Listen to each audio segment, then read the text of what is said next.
Go to work, get married, have children, act normal, walk on the pavement, watch TV, obey the law, save for your old age. Then repeat after me, I am free. Slavery, it works better when you don't tell them. It's all a mind game.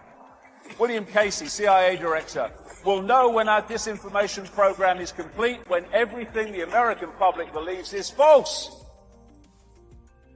They don't call it television programming for nothing.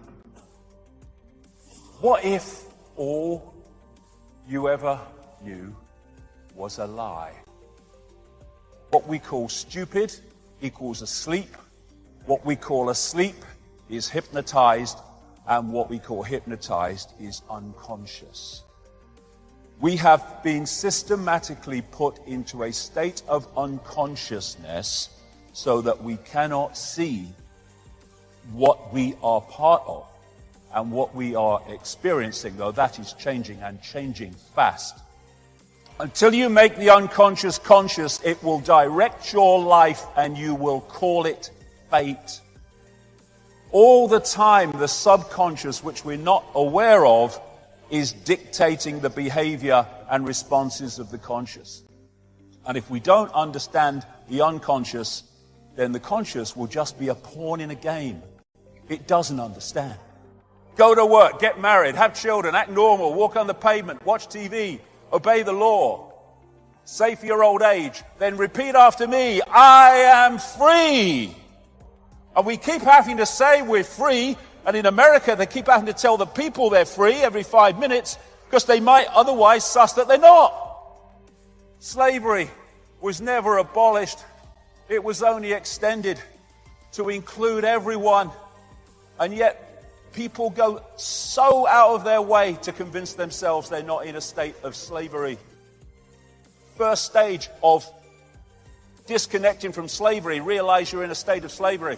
Then you know what to disconnect from. Leonardo da Vinci. There are 3 classes of people: those who see when they are shown, those who do not see.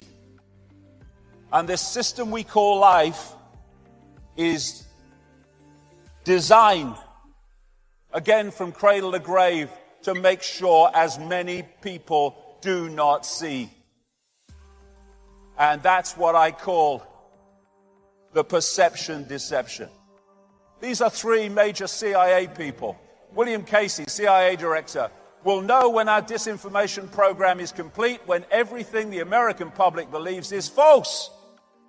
The CIA owns everyone of any significance in the major media. William Coley, CIA director.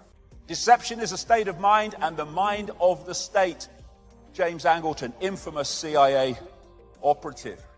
It's all a mind game. They don't call it television programming for nothing.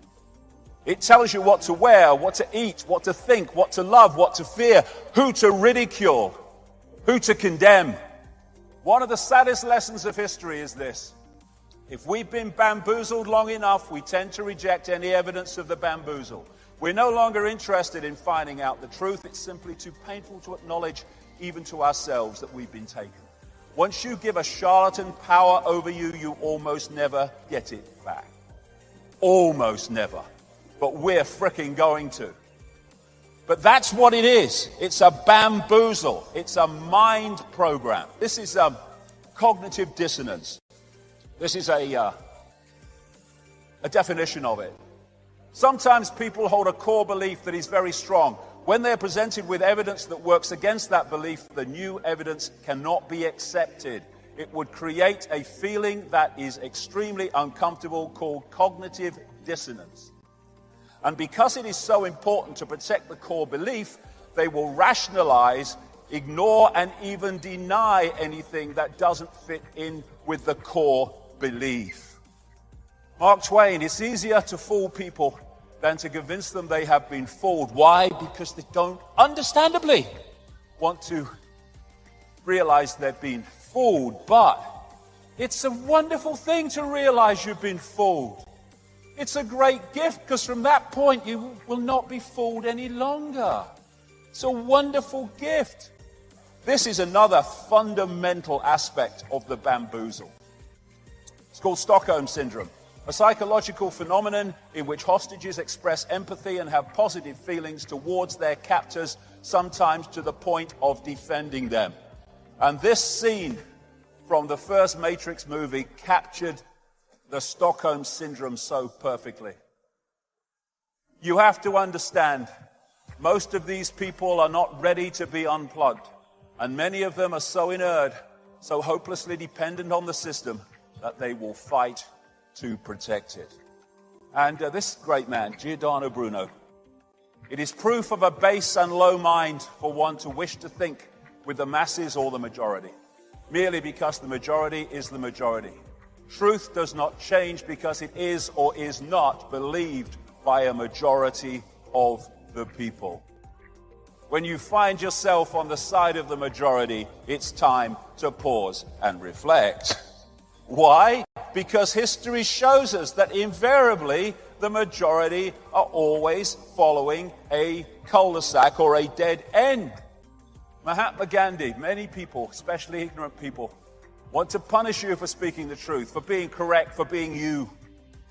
Never apologize for being correct or being years ahead of your time. If you're right and you know it, speak your mind, speak your mind. Even if you are in a minority of one, the truth is still the truth. Birds born in a cage think flying is an illness. What you've been brought up with is your normal, however bloody mad it may be. What we're looking at is what I call bubble people. Bubble people. They live in a bubble of perception and reject anything outside of that perception. Thus, they stay in the bubble. And so all these institutions are programming beliefs and perceptions in the bubble. And unless you break out of it, they're the only perceptions you ever come across. And this is what they say to you. Look, mate, I live in the real world, me. All right, I've got that real world. Go to work, get married, have children, act normal. I am free. That's the real world they're talking about. The real world of human slavery masquerading as freedom. You can ignore reality, but you can't ignore the consequences of ignoring reality. Can you remember who you were before the world told you what you should be? Can any of us remember that? When we're born into a world and from day one we're told who we are, what we should do, what reality is, what we should aspire to, what we should oppose, all of it. Just a program. If you sense more, there is more. Yes. It's people get stuck in the mode of thinking. And when we feel something, what does it feel? You can say, well, it feels right. It shouldn't, but it does. This is the true self. This is the program self. We have the power to change anything. We have got into this situation by realizing or not realizing the power we have, by not realizing the true nature of who we are.